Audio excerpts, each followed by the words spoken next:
大家好，我是戴眼镜拿着话筒拿来塞片片。2019年就要过去了，时间祝所有点赞的小伙伴，上学的期末考试都能考出好成绩，上班的年终奖都能翻一番。上个周一我跟大家唠了《梦回》这部剧，剧情憨批，台词尴尬，人设也很迷，在豆瓣上喜提3.7。虽然是剧本身有质量问题，但也说明清宫题材的热度越来越低。国产剧编剧们薅羊毛肯定不可能只薅一头，很快就把主意打到了明朝。最近就出了一部以明朝为背景的古装剧《大明风华》。这剧说来也奇怪，开播连着几天都是卫视电视剧收视第一，没2天就被骂上了热搜。这剧到底是好是坏？我觉得有必要给大家盘一盘。在叫《大明风华》之前，这部剧还有一个更加直白易懂的名字，《大明皇妃孙若薇传》，就是女主孙若薇当完反贼当贵妃，当完贵妃当皇后，当完皇后当太后的故事。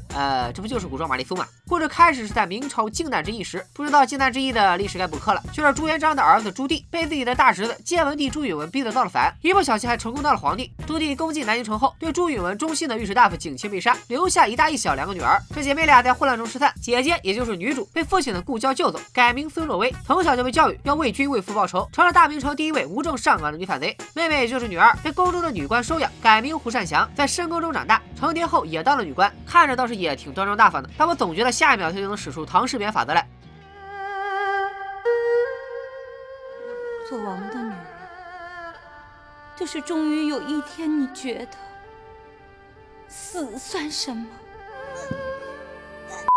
女主孙若薇心系复仇，很快就参与了刺杀朱棣的行动。经过一场惊天动地的搏斗后，她以团战的上中下野全军覆没。而女主因为常年在辅助位划水，居然逃过一劫。正当女主以为这波百发百中，我必不可能死的时候，敌方打野却已经偷偷盯上了她。盯上女主的当然就是男主朱棣的孙子朱瞻基，也就是未来的明宣宗。按说这俩人分属敌对势力，仇人相见分外眼红。如果再见不能红着眼，是否还能红着脸？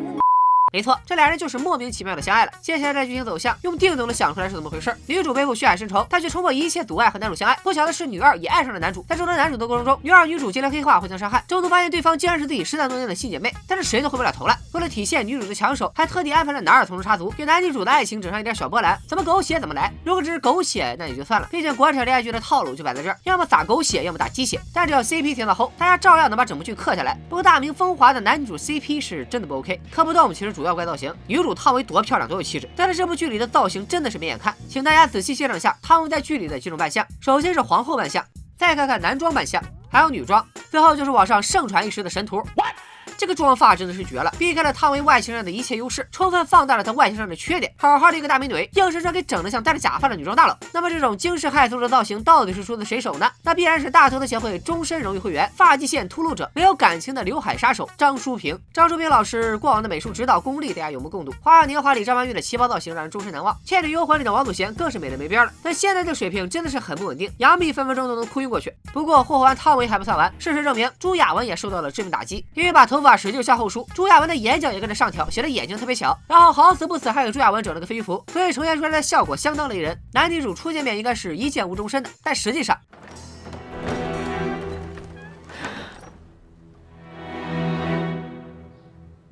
原本这里是男主饱含深情的望着女主，但实际上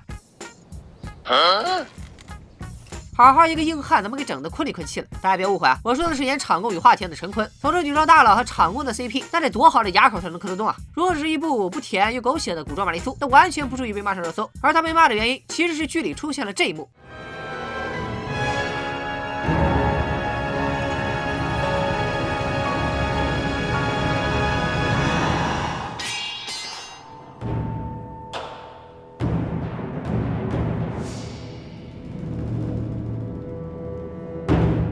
说实话，这个朱元璋长得真的惊悚啊，恐怖片都没这么吓人的。咋拍个古装玛丽苏还搞特效化妆？朱元璋的长相的确存在争议。现存的画像里，朱元璋有2副面孔，一副是五官端正的国字脸，另一副就是长相奇特的斜拔子脸。这是正宗的猪腰子脸。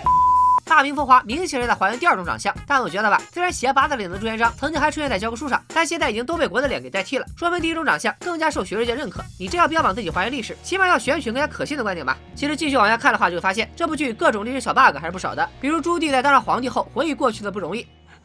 我在猪圈里吃了几年的猪屎，才把这个天下拿下来。历史中的朱棣确实曾经为了麻痹朱允炆装疯卖傻，但顶多也就是跑大街上抢人家吃的，大夏天烤个火炉啥的，吃猪屎是不是有点过分了？再比如男主在泡女主的时候，到了游船上，几个唱戏的人唱了首小曲，但唱的这首曲子是清代洪升《长生殿》里的，包龙星不过是用明朝的剑斩清朝的官，你这是要用清朝的曲儿泡明朝的妞啊？难道你和隔壁范闲一样都是踹来的？再比如说，朱瞻基说自己能开8弹强弓，而明朝的一弹接近现在的70公斤，8弹就是半吨多重啊！大哥，你是绿巨人吧？看这部剧对历史不尊重的这个态度，跟历史证据肯定是不沾边了。既然用了明朝这个背景，改编是不是也要讲点基本法？哪怕和正史有出入，也不能让朱棣吃屎，让明朝人唱清朝的曲儿，更别说让朱元璋长成这个鬼样子。编剧有没有考虑到大脚宝皇后的感受啊？这么大个剧，你就不能请个历史顾问吗？这种事完全可以花点钱嘛，花点儿也花不了多少，哪怕请个历史老师给编剧补课呢？如果这部剧真能做到尊重历史，口碑绝对会比现在好太多了。当然讲了这么多，其实这部剧也并非一无是处。相比于不怎么甜的男女主感情线，电视剧的副线，也就是老朱家的日常生活很有意思。朱棣和他的儿子儿媳们形象都特别立体，路线来看都挺轻松愉快，甚至从中看出了都挺好和搞笑一家人的意思来。尤其是狄大人演的太子朱高炽，光看扮相就能给我逗笑了。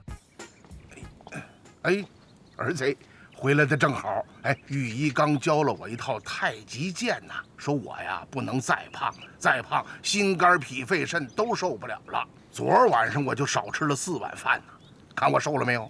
瘦了。不过这样处理也不是没有坏处，家庭感一强，权谋感就弱了。其实，在这个皇室家庭里，争斗才是主流，而明朝最精彩的也并不是儿女情长。我有个大胆的想法，真不用拍男主女主这些戏份，就好好拍大明朝几个皇帝，都比现代有意思多了。最后总结一下，这部剧不尊重历史没得洗，主线爱情戏暂时没有惊喜，唯一有看头的就是皇室家庭戏，就大概也能够成为很多人追剧的动力。我也不否认这还算是一部能追下去的剧。今天这节目就说到这里，大家都来点赞3连，我才有干下去的动力。